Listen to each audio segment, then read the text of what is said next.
And इस point पे आके हम बेफिजूल की लड़ाई लड़ते हैं और रियल, और ये लड़ाई कब से लड़ते आ रहे हैं हमको नहीं पता इस बारे में।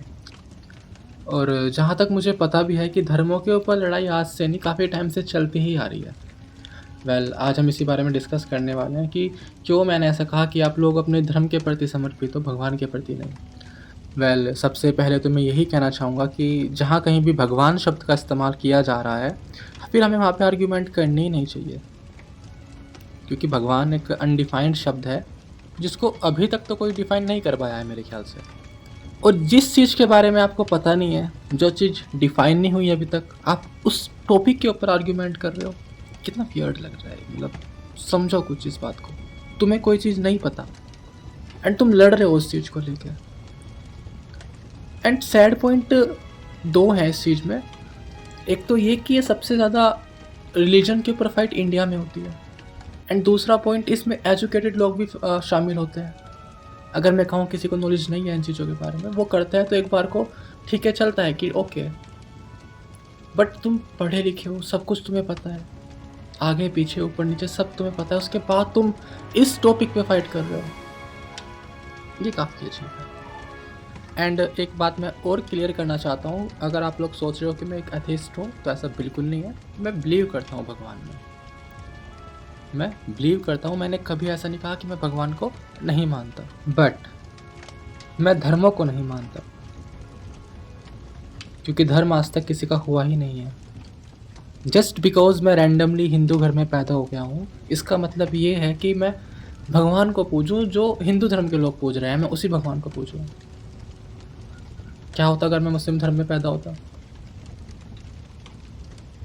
क्या होता कि मैं आपका और किसी धर्म में पैदा होता, उनके भगवान अलग होते? तो ये तो वफादारी नहीं है ना। आज आप लोग लड़ रहे हो इस बात को लेके कि तुम्हारे भगवान नहीं है, हमारे भगवान है। जस्ट इमेजिन अगर आप उसके धर्म में पैदा हुए होते। दैट्स वाई कि मैंने कहा कि हम लोग धर्मों के प्रति समर्पित हैं। जस्ट बिकॉज हम किसी रैंडम धर्म में पैदा हो गए, हम उसी भगवान को पूज रहे हैं जो उस धर्म के एंसेस्टर्स पूजते आए हैं आज तक। सिंपल। समझ रहे हो मैं क्या कहना चाह रहा हूँ आपसे? किसी भी धर्म को या किसी भी भगवान को ऐसे उल्टा सीधा मत बोला करो, क्योंकि अगर सच में नेक्स्ट लाइफ जैसी कोई चीज़ एग्जिस्ट करती है, तो ऐसा हो सकता है कि आप मरने के बाद उसी धर्म में पैदा हो जाओ जिसको आपने पिछली लाइफ में गालियाँ बकी हैं, उल्टा सीधा कहा है। तो वो वफादारी नहीं रह जाएगी फिर।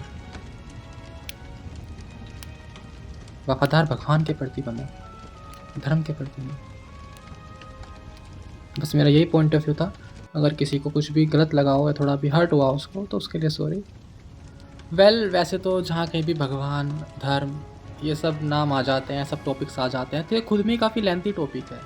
इसको हम ऐसे डिस्कस नहीं कर सकते 2-3 मिनट में। ये तो बस मैंने आपको एक अपना पॉइंट ऑफ व्यू बता दिया बस। बाकी कभी लाएंगे 3-4 घंटे की वीडियोस को, आराम से बैठ के डिस्कस करेंगे। इवन मेरी नेक्स्ट बुक भी सिमिलर टॉपिक के ऊपर ही है, तो हम उसको अच्छे से अपना कवर अप सब चीज़ें उसमें रखेंगे। खैर बस यही था वीडियो में। एंड हाँ, मैं आपको बताना भूल गया, जैसे कि आपको पता ही है, मैंने अपना पीस बियॉन्ड बीइंग बुक का एक लास्ट चैप्टर बचा हुआ है रेगरेट करके, उसको मैं काफ़ी जल्दी अपना अपलोड करने वाला हूँ। बस कुछ टाइम मैं बिज़ी था तो वो उसी रीज़न से नहीं आ पा रही थी, बट हम काफ़ी जल्दी उस पर वर्क करने वाले हैं। तो चलिए आप लोग अपना ध्यान रखना, मिलते हैं अगली वीडियो में।